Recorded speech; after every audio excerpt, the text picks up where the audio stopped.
We begin our report with a sonic boom. Over the weekend, residents in the Washington area craned their necks skyward and dogs jumped from the couch.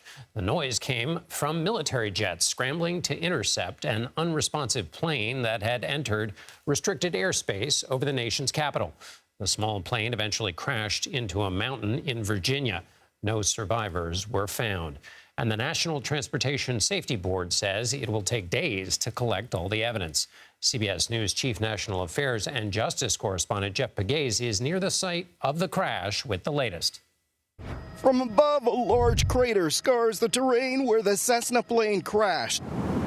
Today, the NTSB was at the scene looking for evidence. Basically, everything is on the table until we slowly and methodically remove different components and elements that'll be relevant for this safety investigation.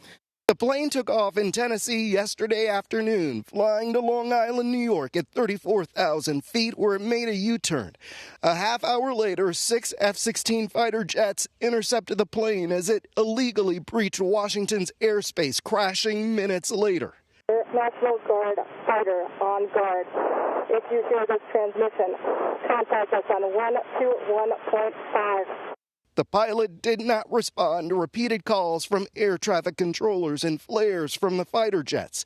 CBS News has learned that one of the F-16 pilots saw the Cessna pilot slumped over and unresponsive.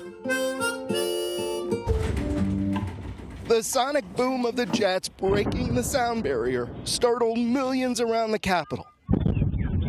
Robert Sumwalt, a former chairman of the NTSB, says the plane's cabin may have lost pressure. The pilots become hypoxic, meaning, of course, lack of oxygen. They fall asleep, as do the passengers, and then they, because of lack of oxygen, they perish. John Rumpel, who owned the plane, said that his daughter, Adina Azarian, along with her 2-year-old, her nanny, and the pilot were on the plane. On Facebook, Barbara Rumpel posted a photo and wrote about losing her daughter and granddaughter, saying, quote, "My family is gone." And tonight we have new information, John, from the FAA. FAA officials telling us that they now know that air traffic controllers lost contact with that plane just 14 minutes into that flight. The primary goal for investigators out here right now is dealing with these treacherous conditions. You can see behind me how hilly this area is, and the wreckage, we're told, is about 1.5 miles out. But here's the issue for investigators. It takes them 3.5 hours to hike there. John. So, Jeff, just sticking with the situation on the ground there, how many people are we talking about are involved in this investigation? Well, I'm swatting away bugs out here, but they haven't given us a number in terms of investigators on scene, but usually the NTSB has, a handful of people with a crash like this.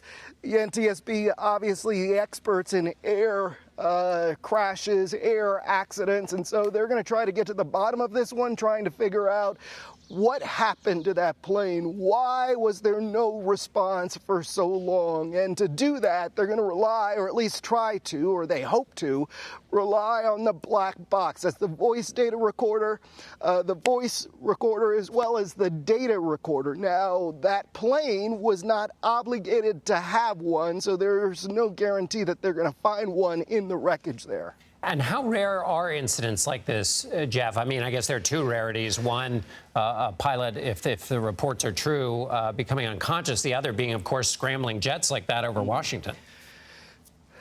Yeah, you can tell by the reaction to that sonic boom. I don't know if you heard it yesterday. I heard it. And despite the fact that I've covered aviation before, I had no idea what that was until several hours later. I was looking for smoke. I thought it was some sort of explosion, but it was the sonic boom of that plane. So to the fighter jets, to your question though, it is rare that situations like this happen, that these fighter jets have to be scrambled in that way. It happens, but it certainly doesn't happen often. Jeff Pegues in Greenville, Virginia. Thanks a lot, Jeff.